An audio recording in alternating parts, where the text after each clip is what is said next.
What's up, all you aspiring Floridians, and welcome to the Moving to Florida show. Today, we're going to be discussing should you rent or buy a home when you move to Florida? And then we're also going to have a little discussion about what is needed for each of those things. My name is Judson Osmond. I am your host of the show, along with co-host Mohit Badlani. How are you today, sir? What's up? What's up? All right. You excited to get into this topic? Let's do it.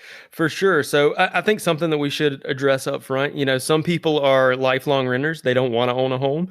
Some people are the opposite of that. They can't see themselves renting and they're only going to live in a home that they own. So, of course, both of these things are fine, but we wanted to address the folks that are maybe undecided on this. So if you're in one of the first two groups, definitely still stick around because in a little bit, we're going to be discussing what you need to rent a home or buy a home in Florida.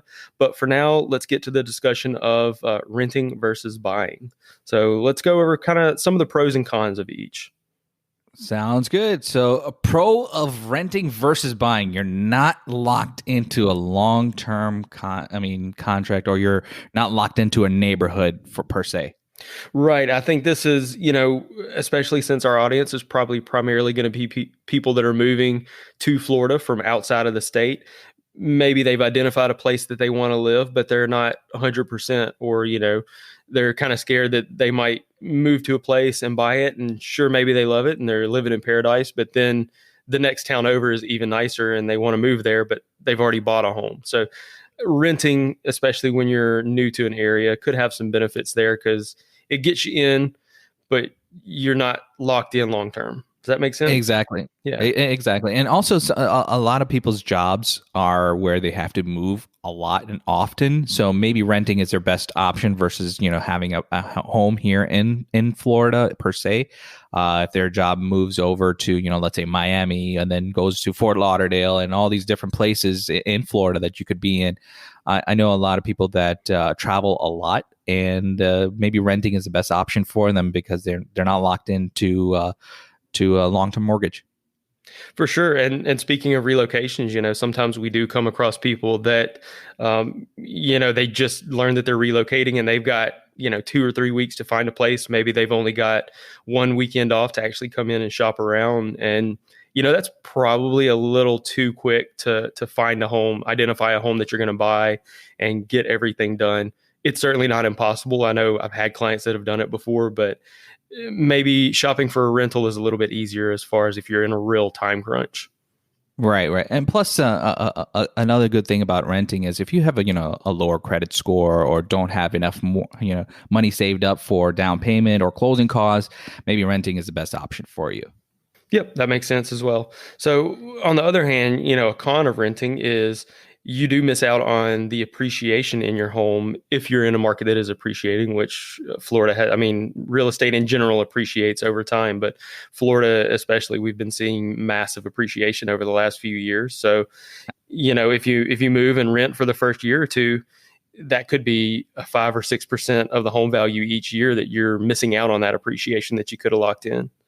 Exactly. And since we just did our May update, as you can tell from that podcast, we've been going up 3 to 7% year over year on appreciations. Right. Yeah. Even in the face of COVID-19, the pandemic that we've got going on right now, we've still seen year over year appreciation. Absolutely. Another thing is you can't do, updates to your home if you're renting. I mean, if you want to add a patio, like an extension to your home, or you want to tear down a wall or something of that nature, you can't do that in a rental property. Yeah, for sure. You're stuck with it. Kind of, it is what it is. You can't make those updates to make it fit your wants and needs better. You can just hang up pictures, put some holes on the wall, and that's about it. That's right. And then another big thing is, landlords can and will increase rents after your lease is up. I even see that kind of almost as a standard thing now. They'll have it in the lease that it goes up, X% per year that your rent increases. They've already built that into the contract most of the time. Yeah, absolutely. Usually on rent increases, anywhere from like 3 to 5% on rent increases as well. So if you're starting off, hey, my rent is only $1,400. Next year it could be 15, and then the year after 16. So you're better off, getting a consistent mortgage if you are planning on staying long term. For sure. And I've even seen bigger increases than that sometime, because if it's not spelled out in the lease what that rent increase is going to be, the landlord can really do whatever they want once your lease is up. I actually had a client that contacted me. I had originally helped them rent the house out, and after a couple of years their lease was up, and of course we're in an appreciating market, so rents are going up too, and they said, hey, our landlord is bumping up the rent $250 a month. I mean, that's a huge increase. That's incredibly high. Yeah, that's one of the things that you're going to have to be aware of when you are renting. Just make sure you read your lease correctly. There's a lot of stipulations on the lease. It is legally made through attorneys in the state of Florida, so just pay attention to what you're signing. Oh yeah, always. Whether you're renting or buying, always read the documents Correct. and make sure you understand them. And us as real estate professionals, we can kind of maybe help you understand the documents a little bit, but we definitely we are not lawyers. So if you ever have questions about a lease or a contract, you can consult with a real estate attorney. They can really make sure you understand what you're getting into. Also, a big pro that I find, this is personally my biggest pro of purchasing, is building equity in your home. I mean, year over year increases. I mean, you're going to get at least a 5-7% bump on your home year over year. So you might as well build that equity, and when you do have to cash out, you're going to make a profit. Right, for sure. Every time you pay a mortgage payment, you are paying your loan down versus paying a rent. I mean, you're really just, I can't say you're throwing that money away because you're getting a roof over your head, but you're not making any investment. You're not gaining anything from that. Whereas with a home purchase, you are paying down that mortgage, which is building equity. And then again, paired with home appreciation, you're putting two things together to increase your net worth, right? Right, exactly. And another, I would say another pro into renting is that you don't have to have a whole lump sum up front. You know what I mean? Like you don't have to put 20% down or 5% down or 3.5% down. All you have to do is at least have, your security deposit, your first month's rent, and maybe your last month's rent. And that's about it. Right. Yeah. Typically, it is going to be cheaper to rent a house, at least up front. It's going to be cheaper to rent versus buy. Though there are some programs out there that can get you into a home pretty cheaply to purchase as well. So I think we'll discuss those here in another minute when we get to what you need to rent versus what you need to buy. Let's jump right in. What do we need to use? What do we need to do to rent down here in Florida? Well, to rent, I think you really just covered it a minute ago. You're going to need a deposit, which is usually 1 month's rent. You're going to need to pay the first month's rent. Sometimes they will require you to pay the last month's rent. Most landlords and property managers are going to require basically you to fill out an application that involves a credit check. They're going to want you to pay for those. So it's common to see $50, $60, $70 per person to apply for the rental, which speaking of, they typically do want everybody in the household that's over the age of 18 to apply. Correct. But the good thing is, they're also going to count income for each of those people, because another thing we see landlords commonly looking for is for the household income to be at least 3 times what the monthly rent is. Yeah. And let's see what we need to purchase a home. Minimum credit score of 580. There's a lot of programs that a lot of lenders do that start at 580 credit score.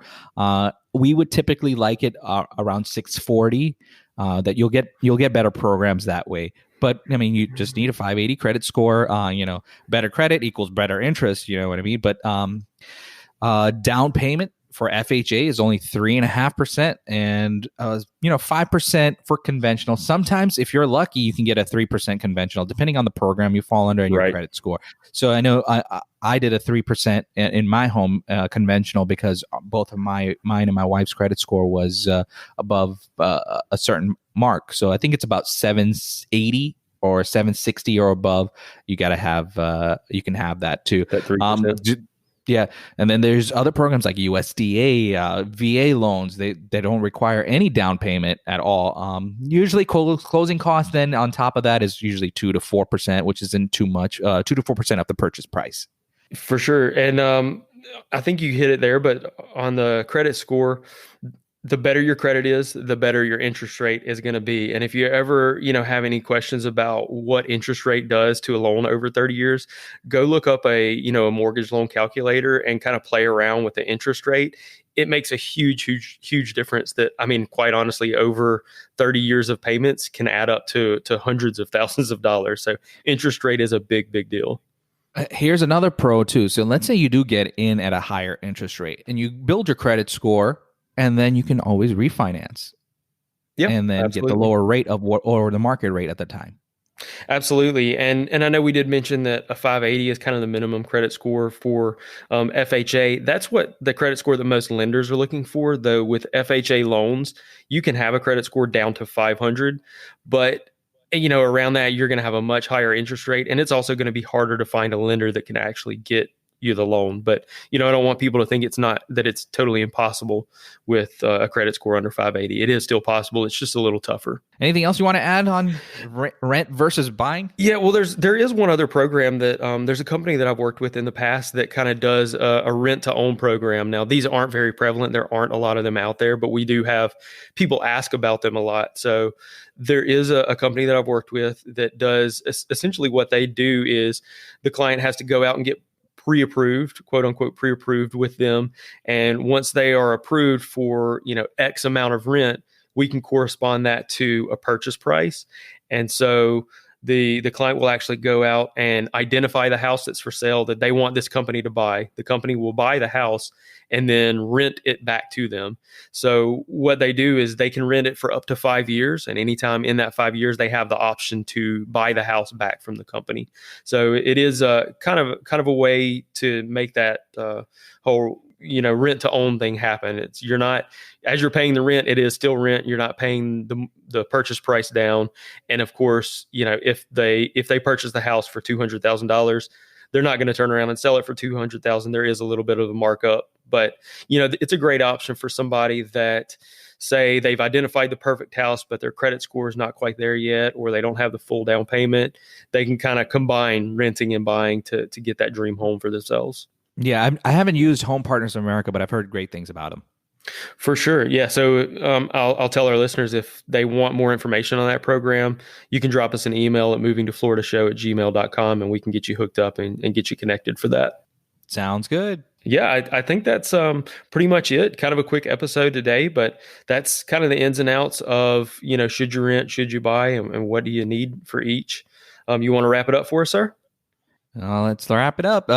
If you'd like to connect with us about moving to Florida, you can reach us at movingtofloridashow@gmail.com or visit our website at movingtofloridashow.com.